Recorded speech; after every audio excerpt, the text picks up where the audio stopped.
पिला माने आमे पूर्व क्लास रे जदि कौनसी गोटे कोणर मूल्य आमको जना नथिबो आगुर गोटे कोण अंकन होकर अच्छी केते डिग्री आम जाने तो सी कोण अनुसार समान परिमाण गोटे कोण किभଳି भाବରେ अंकन करा जाए से विषय में आलोचना करथिले।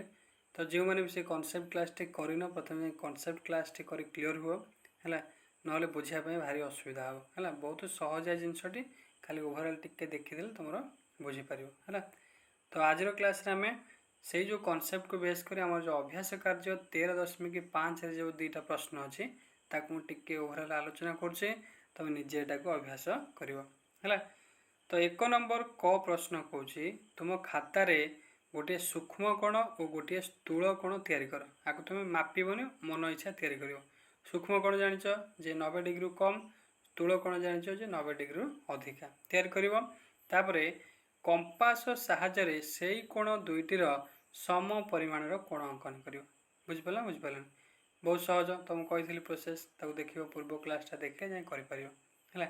तापर कहूँ ख नंबर एवं जो तुम्हें दुईटी कोण जो अंकन कल तुम्हें पाई कोण दुईटी को सम द्विखंड कर सामान दिभाग विभक्त कर शिखई पूर्व क्लास रे ताको से भाई कौन कर सम द्विखंड कर मनकर तुम्हें कोणटी अंकन कर देछ 60 डिग्री तार सम द्विखंड के 30 डिग्री 30 डिग्री है।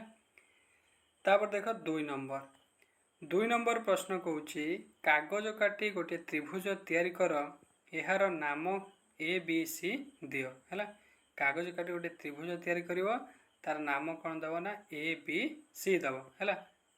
तापर कौन कर ये जो त्रिभुज त्रिभुज तुम जान 3टा कोण ताले ए त्रिभुजर 3टी जाक कोणर सम परिमाण कोण अलग अलग कर तुम खाता रे अंकन कर।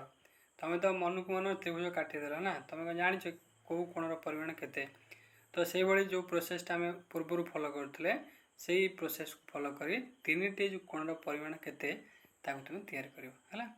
तो बहुत छोटी अभ्यास कार्य थिला मेन हूँ तुम कॉन्सेप्टटा क्लीयर हवा आवश्यक कॉन्सेप्टटा जिते क्लीयर हम ये प्रश्न गुड़िक तुमको से सहज लगे ओके।